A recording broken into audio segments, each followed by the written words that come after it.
আমার মা মরিয়ম পৃথিবীর সবচেয়ে কঠিনতম যন্ত্রণার মোকাবেলা করছে এখন আমার মা।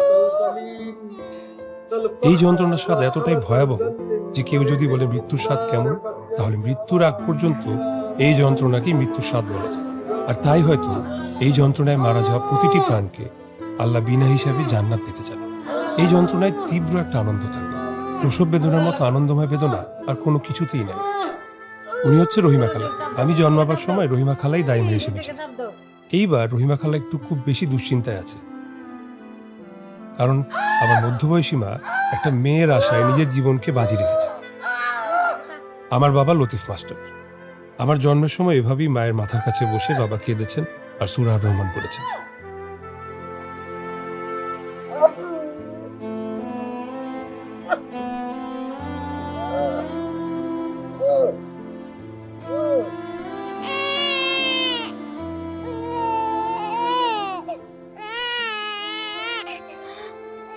বাবা তার জীবনের থেকেও বেশি ভালোবাসেন আমার মা মরিয়মকে।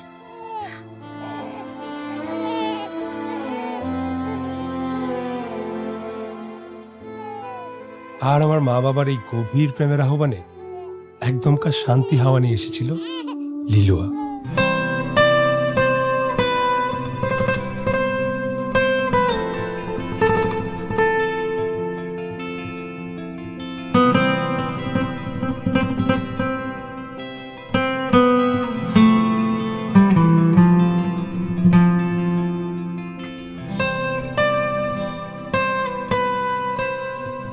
লিলুয়াকে বিরক্ত করো না, অনেক কষ্টে ওর কান্না থামিয়েছি।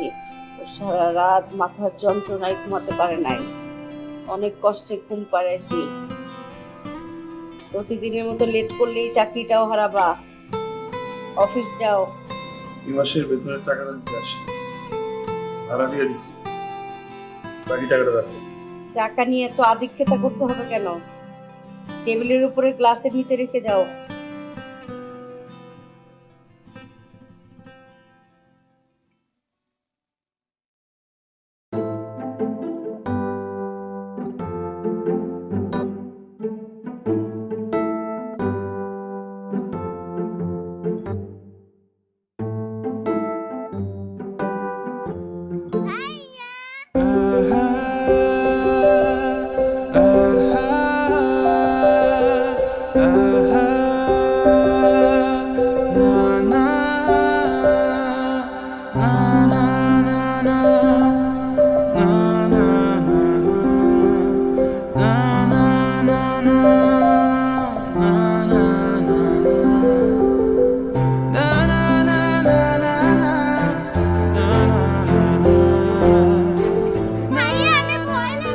কিচ্ছু হবে না, এই জোরে দিও না ভাইয়া, আমার ভয় লাগছে। আর কিচ্ছু হবে না, এই যে একটু আস্তে দাও না ভাইয়া। ভয় করে জয় আছে, এই দেখ আস্তে দাও না ভাইয়া, আমি পড়ে যাব ভাইয়া।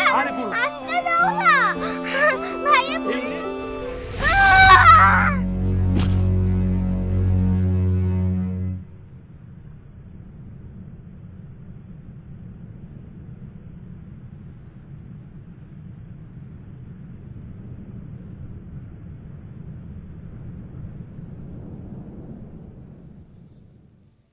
বিসমিল্লাহ।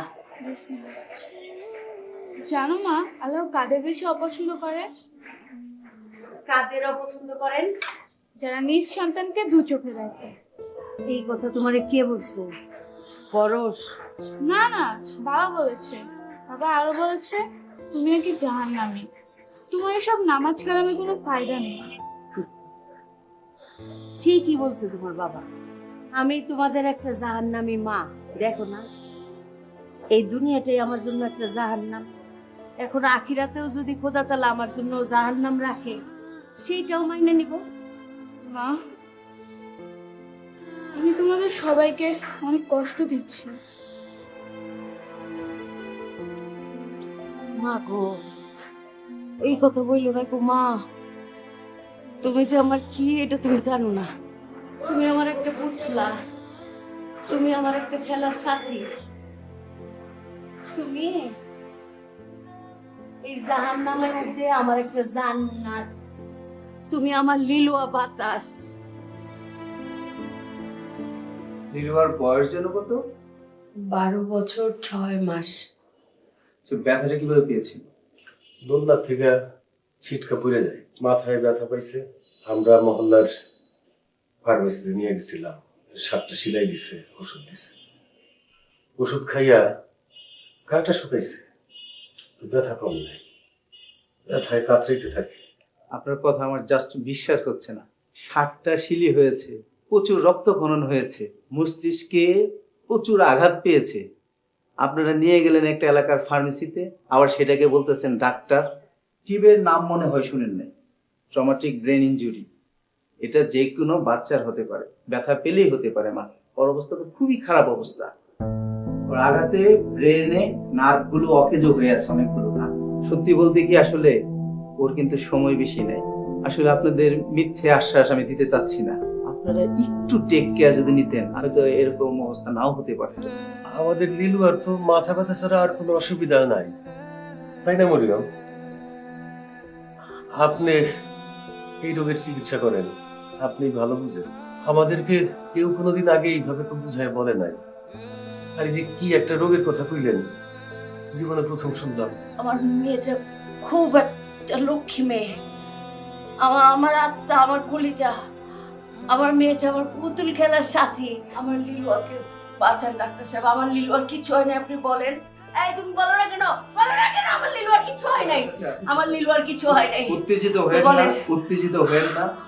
এখন একটা চেষ্টা করা যেতে পারে, সেটা সত্যি হলে বলতে হয় 1% চান্স। আমরা একটা অপারেশন করতে পারি। এই অপারেশনে একটা মিরাকেল হতে পারে, তবে এটা কিন্তু অনেক কষ্টে। আর বাংলাদেশের স্বাস্থ্য ব্যবস্থা তো বোঝেনি, এখানে শিওর করে কিছু বলা যাচ্ছে না। তবে প্রথম স্টেজে কিন্তু প্রায় 5 লক্ষ টাকা মতো লাগবে, ধীরে ধীরে এটা 50 লক্ষ টাকা মতো লাগতে পারে। আপনি ব্যবস্থা করেন ডাক্তার সাহেব, অপারেশনের ব্যবস্থা করেন, কোনো অসুবিধা নাই, তাই না? লিলুয়া তো বাঁচবে, বাঁচবে না? আমার দিক থেকে আমি সর্বোচ্চ চেষ্টাটা করব। ডাক্তার টাকার অ্যারেঞ্জটা তো করতে হবে। টাকা কি হাতের ময়লা, আসে যায়, টাকার ব্যবস্থা আমি কইরা ফেলবো। তারপর লিলুয়ার তো বাঁচতে হবে। ওর কতটুকু বয়স? ও মরবে কেন মরিয়ম? হ্যাঁ, ও তো মরবে না। তুমি আর কি দেখছো বাচ্চাটা? এতটুকু বয়সে তো মরবে কেন? টাকা পেয়ে যাবো, টাকার ব্যবস্থা করেন ডাক্তার, টাকার ব্যবস্থা করেন আপনি, টাকার ব্যবস্থা করেন আপনি, টাকার ব্যবস্থা।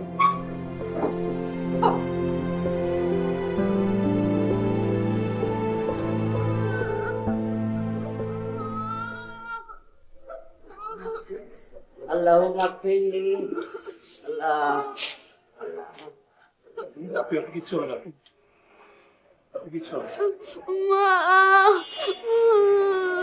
কিচ্ছু হবে না। একটু ধৈর্য, একটু ধৈর্য ধর, একটু ধৈর্য ধর। তোমার সকালে অফিস আছে, যাও ঘুমাইতে যাও। ইয়া গাফুরুর রহিম। মা, আমার কি মনে হয় আমি কি লিভার ইচ্ছা করে ফেলাইছি? কি মনে হয় মা, আমার কারণে কি আজকে অসুস্থ? লিভার অবস্থা কি আমার কারণে? বলো। আমার কোনো কিছুই মনে হয় না। আমার শুধু মনে হয় আমার লিলুয়ার এই অবস্থা দেখার আগে আমার মরণ হইবে না কেন? আমার লিলুয়ার এই অবস্থা দেখতে হয় কেন? কিন্তু আল্লাহ তাআলা আমার মরণ পছন্দ করেন না, উনি আমার ধৈর্য পছন্দ করেন। তাই আমি ধৈর্য ধারণ করতেছি। লিলুয়া যতদিন বাঁচবে আমি ধৈর্য ধারণ করব। তুমি অনুতপ্ত হইও না, তোমার কোনো দোষ নাই। আল্লাহ তাআলা তোমাকে বাইচা নিছেন আমাদের কষ্ট দিবার জন্য। উনি তার প্রিয় বান্দাদের কষ্ট দিয়ে থাকেন। আল্লাহ মাগফিরলি, আল্লাহ মাগফিরলি, আল্লাহ মাগফিরলি, আল্লাহ শাফি, আল্লাহ মাগফির। মাঝে মাঝে মন চাই ফ্যানের সাথে আমি ঝুলে যাই, কিন্তু আমি বাইচা থাকতেছি আবার লিলুয়ার জন্য। দেখো আমি ওরে বাঁচা মরতে, দেখো আমি ওরা একদিন সুস্থ করে ঝুলে পড়তে পারো, তবে ঝুলে পড়লে দোজকে যাবা। দোজকে কিন্তু আমার নীলুয়ার দেখা পাবা না। তার চেয়ে বরং তুমি স্রষ্টার প্রতি যে আস্থাটা রাখতেছো সেই আস্থাটা রাখো, আস্থা হারাইও না। আর যদি কোনো অঘটন ঘটায় ফেলো দোজকে যাবা। দোজকে তো আমার লীলুয়ারে পাবা না, আমার লীলুয়ারে পাবা বেহেশতে গেলে। সেইখানে তোমার লীলুয়ার সাথে তোমার দেখা হবে, আমার সাথে দেখা হবে, তোমার আব্বার সাথে দেখা হবে। আর আমার সাথে যখন দেখা হবে মিথ্যা অভিনয় করে আমার কষ্ট লুকাইতে হবে না। আমি আবার তোমারে দেখে লীলুয়ারে দিকে হাসতে পারবো। আম্মা, আমি তোমার এমন ব্যবহার নিতে পারি না। তুমি দয়া করে আমার সাথে এমন করো না। আমি মরে বেশ চাই না। আমি বাইচা থাকতে তোমার হাসি মুখ দেখতে চাই, তোমার হাতে মাখা ভাত খাইতে চাই। আমার সাথে এমন করো না। পরশ, আমার লীলু আছে কাতরায়, আমি হাসবো কেমনে? আমার লীলু আছে গঙ্গায়, আমি এই কষ্ট দেখবো কেমনে? আমি কেমনে হাসবো পরশ? আমার যে কলিজা ফাইটা যায়, আমি হাসবো কেমনে? আমার লীলু আর কষ্ট। থাক মা, ভাইয়ার আর কিছু বলো না। আমি সুস্থ হয়ে যাব, দেখো একদম সুস্থ হয়ে যাব। ও লীলুয়া, নিজের অবস্থা আস্তে আস্তে খারাপ হচ্ছে। কালকে দোকান আসছে। তুই একটা কাজ কর, তুই লিলুয়ার অপারেশনের ব্যবস্থা কর। এই পরিস্থিতি কোনোভাবেই ঠিক হবে না দোস্ত। আমি দেখতেছি কি করা যায়।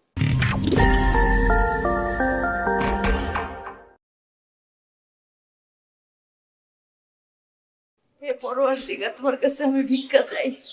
আমার লীলুয়ার সুস্থতা তোমার কাছে ভিক্ষা চাই। আমার পরশের প্রতি আমার রাগ কমায় দাও। আমার পরশের কোনো দোষ নাই আল্লাহ, আমার পরশের কোনো দোষ নাই আল্লাহ।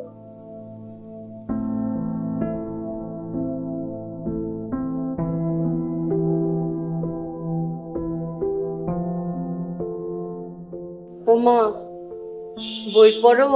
হ্যাঁ মা, এই বইটা খুব মজার, ভাইয়া টেবিলে পেয়েছি। দেবী, তোমার বাবার খুব পছন্দের বই। তোমার বাবার পছন্দের চরিত্র মিসির আলী। আচ্ছা মা, মিসির আলীরে তোমার কেমন লাগে? বেটারে ভাল লাগে? বেশি একটা ভালো লাগে না, কেমন যেন সবকিছুতেই অবিশ্বাস। আমার মা শুভ্রকে অনেক ভালো লাগে। কানা বাবা, তুমি শুভ্রকে চিনো মা? শুভ্র আমার খুব পছন্দের। কেমন সাদা মনের একটা মানুষ, আর চোখগুলি ভাষা ভাষা, কি সুন্দর চোখ। আমার সব সময় ইচ্ছা কি জানো? কি? আমার মেয়ের জামাই হবে শুভ্রের মতো। কানা বাবা খুব সুন্দর, রাজপুত্রের মতো আমার মেয়ের স্বামী হবে। খুব সুন্দর একটা রাজপুত্র স্বামী।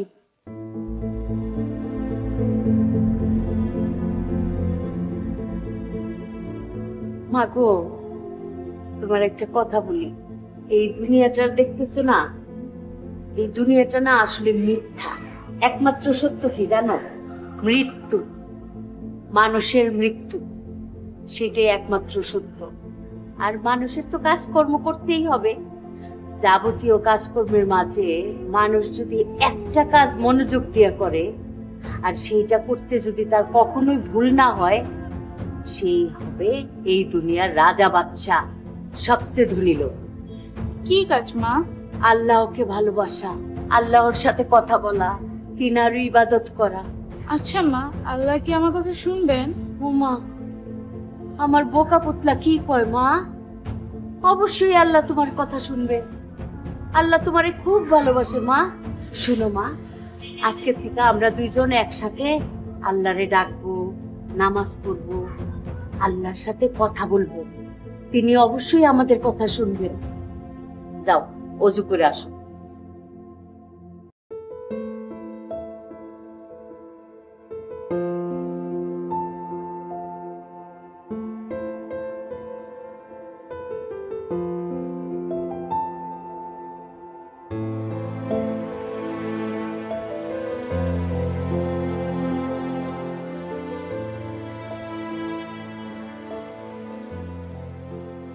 আচ্ছা ভাইয়া, তুই আমাকে কতটুকু ভালোবাসিস?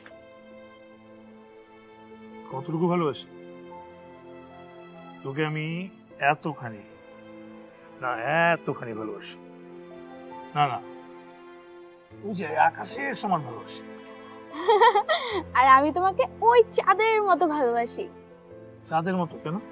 কারণ আমি তোর জীবনে চাঁদের মতো হব। আমি যখন অমাবস্যার রাতে হারিয়ে যাব, তুই আমাকে মিস করলে জ্যোৎস্না হয়ে তোর কাছে চলে আসবো। কেন বলিস এই কথাগুলো? বাদ দে তো। তোর মনে আছে আমি যখন ছোট ছিলাম, তুই আমাকে একটা গান গেয়ে ঘুম পাড়াতি? ওই গানটা গা না।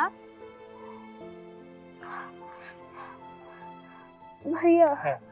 আমার মাথাটা অনেক ব্যথা করতেছে, আমার ঘুম আসতেছে। শোন।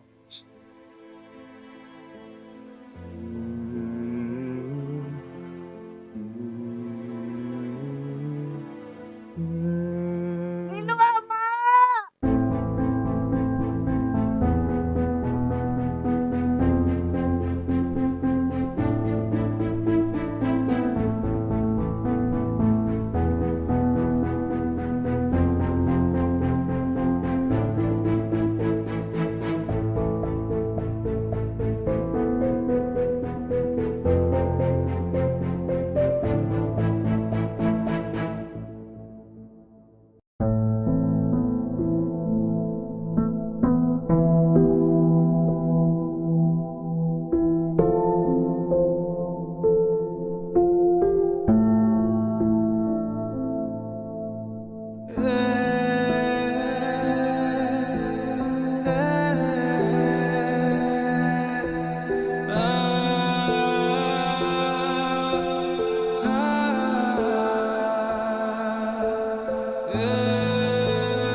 নীলুয়ার সাথে আমার শেষ দেখা হয়েছিল স্বপ্নে। আমি জানি না স্বপ্ন কিভাবে এতটা বাস্তব হতে পারে। নীলুয়ার সাথে করে নিয়ে গেছে আমার সমস্ত যন্ত্রণা।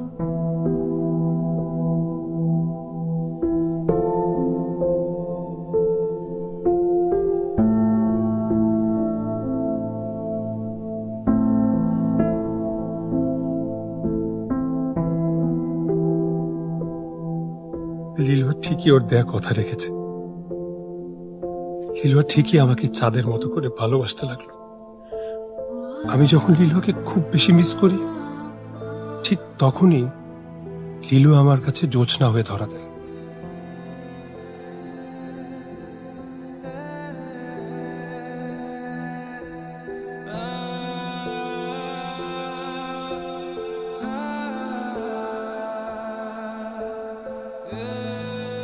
তবে আমার দুনিয়ায় এখন শুধু লীলুয়ার অস্তিত্ব, অন্য কোনো কিছু আমাকে লীলুয়ার ভালোবাসা থেকে বঞ্চিত করতে পারে না।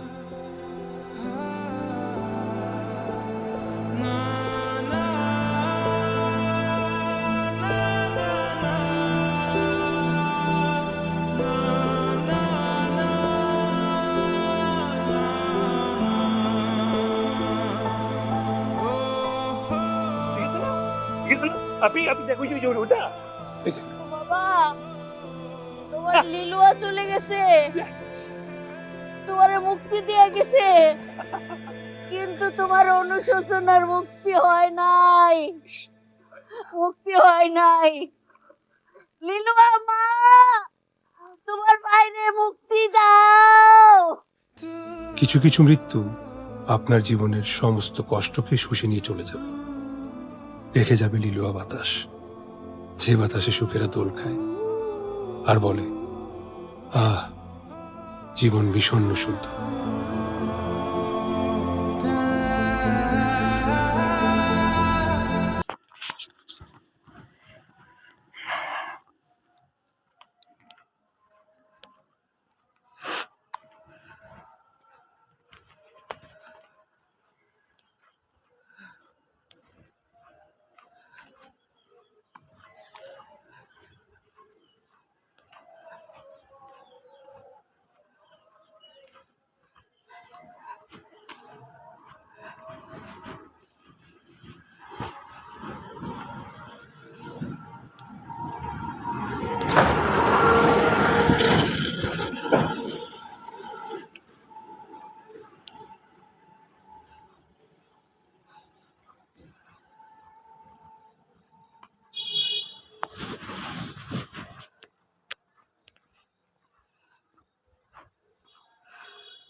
স্ক্র্যাচ কার্ড স্ক্র্যাচ কার্ড ঘষলেই শু স্যান্ডেল অ্যাপারেল ও অ্যাক্সেসরিজ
না